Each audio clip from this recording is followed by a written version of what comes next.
రాయలసీమ రెండేళ్ల నుంచి అభివృద్ధి దిశగా సాగుతోందని మంత్రి సవిత అన్నారు.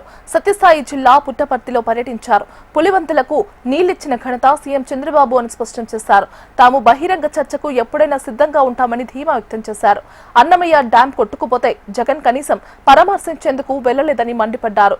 గొల్లపల్లి రిజర్వాయర్ పూర్తి చేయడంతో కియా వచ్చిందని తెలిపారు. వైసీపీ హయాంలో జగన్ ఏం చేశారంటూ ప్రశ్నించారు. 1,00,000 కోట్లతో రాయలసీమను హార్టికల్చర్ హబ్ గా మార్చుతామని వెల్లడించారు.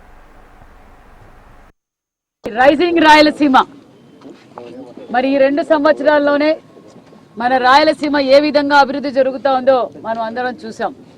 మరి ముఖ్యంగా ఈ రాయలసీమ అంటేనే ఒకప్పుడు రాళ్లసీమ, కేర్ ఆఫ్ అడ్రస్ ఫ్యాక్షనిజానికి, నెక్సలిజానికి, మరి కరువుకు కేర్ ఆఫ్ అడ్రస్ గా ఉండే రాయలసీమను అన్న నందమూరి తారక రామారావు గారు తెలుగుదేశం పార్టీ స్థాపించిన తర్వాత ఈ రాయలసీమను రతనాల సీమగా మార్చాలంటే కృష్ణా జలాలు తీసుకురావాలని నాంది పలికిన వ్యక్తి తెలుగుదేశం పార్టీ వ్యవస్థాపకులు అన్న నందమూరి తారక రామారావు గారు.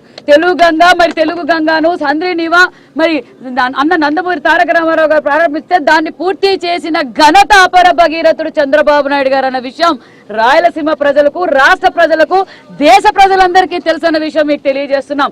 ఈ రోజు రాయలసీమలో తాగునీరు, సాగునీరు, హార్టికల్చర్ లో కూడా మనం ముందంజలో ఉన్నాము అంటే ఆ విజన్ చంద్రబాబు నాయుడు గారు అనే విషయం రాష్ట్ర ప్రజలందరికీ తెలుసు. మరి మేము క్లారిటీగా ఉన్నాం.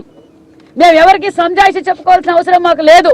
కానీ మాకు చిత్తశుద్ధి ఉంది. మాకు సంపూర్ణమైన మెజార్టీ కూటమి ప్రభుత్వానికి ప్రజలు ఇచ్చారు కాబట్టి ప్రజలకు తెలియజేయాల్సిన బాధ్యత మాకుంది. కాబట్టి మేము తెలియజేస్తున్నది ఒక్కటే, బహిరంగంగా చర్చకు వచ్చినా సరే 14-19 రాష్ట్రం విడిపోయిన తర్వాత ఈ సాగునీరు కోసం, తాగునీరు కోసం మేము ఎన్ని వేల కోట్లు ఖర్చు పెట్టామో రాష్ట్ర ప్రజలందరికీ తెలుసు.